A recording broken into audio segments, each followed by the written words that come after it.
Hello po, ako po si Nanay ni Dalacambra dito sa Canada. Malapit po kami sa USA. Ibabahagi ko lang sa inyo mga kababayan ko dahil maraming nagsasabi na nakakatakot ang darating na April 8. Ang April 8 ay yun po yung inaabangan na solar eclipse. Malakas po ang hangin dito sa amin ngayon. Ang solar eclipse na sinasabi ay darating sa April 8 at kasama po kami dito sa Canada. Ito po ay magaganap sa araw ng Lunes, ika 1 p.m. to 4 or 5 p.m. So, ang oras na magaganap ay 1 to 5. So, 5 to 4 hours. That's what they said. So, mga kapatid, maraming nagsasabi na naririnig lang, mga haka-haka. This is the end of the world. O maraming magaganap, oo mga kapatid, sasabihin ko sa iyo, marami talagang magaganap, pero iisa lang ang maipapayo ko sa inyo: magdasal, pray without ceasing, kasi nobody knows, only God knows ang mangyayari sa araw na ito. Kaya mga kapatid, instead na takutin natin ang ating mga sarili, magdasal po tayo, magabayan tayo ng Panginoon, dahil may magsasabi na 3 araw. Hindi po, ang balita po dito ay 4 to 5 hours lang po dito sa Canada. And USA po, kasama po kami dito sa Canada. Kasi napakalapit namin dito sa USA boundary lang po kami dito sa kinalalagyan namin ngayon. So mga kapatid, ang payo ko lang sa inyo, saan man kayo, magdasal lang po tayo. Dahil sa kapanahunan ngayon, marami nang nangyayari, marami nang nagaganap na hindi ka nais-nais dahil sa kakulangan ng karunungan ng tao, dahil hindi na sila nagdadasal, nakakalimot na sila dahil inuuna na nila ang yaman sa mundo, hindi yaman sa langit. Kaya mga kapatid, tayo pong lahat ay makasalanan.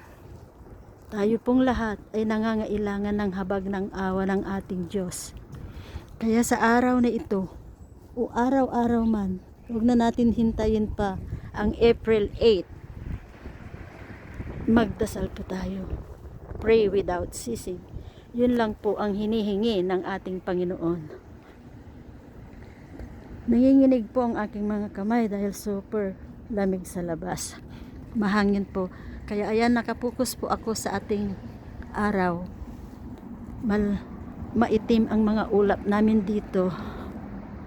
Alas 5 pasado na po ng hapon dito sa amin, ng Biyernes. Kaya naisipan ko na mag-video, i-record, dahil ang bawat nakikita ko, bawat naririnig ko, bawat napapanood ko dito sa social media ay nakakatakot. Bilang isang nilalang ng ating Panginoon, iisa lang ang kanyang hinihiling.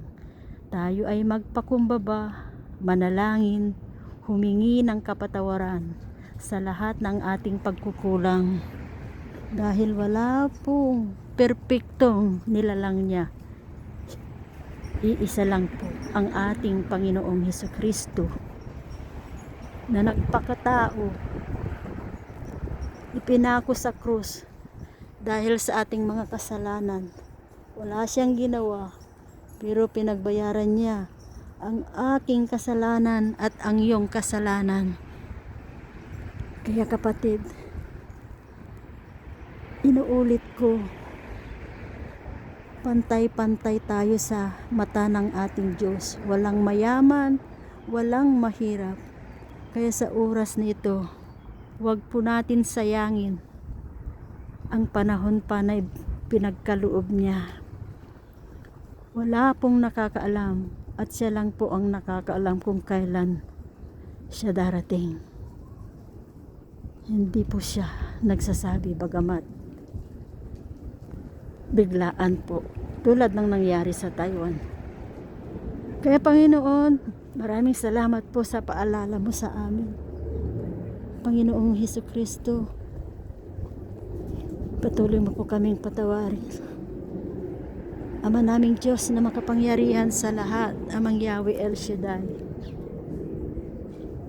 sa bugtong mong anak ng aming Panginoong Hesukristo, kami po'y humihingi ng habag mo't awa na kami po'y patawarin, kasama po ang aming mga mahal sa buhay, saan man sila naruroon, higit sa lahat sa buong mundo.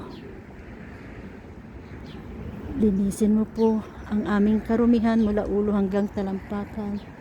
Hugasan mo po kami sa iyong kabanal-banalang mong dugo upang kami makasunod sa iyong katwiran. Maraming salamat po sa kapatawaran na iginawad mo sa amin at sa buong pamilya namin. Maraming salamat po sa kagalingan, karunungan na pinagkaloob mo sa amin. Maraming salamat po sa bagong buhay, bagong pag-asa na pinagkaloob mo sa bawat isa sa amin. Tunay nga po, wala po kaming magagawa kung hiwalay ka sa amin.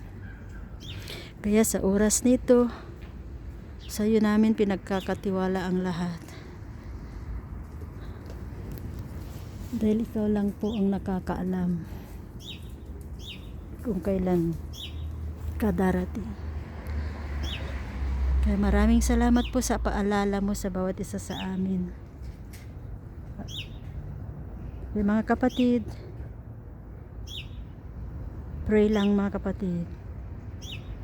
Thank you Holy Spirit to protect it to every one of us. Thank you Holy Spirit for your guidance. Kaya ang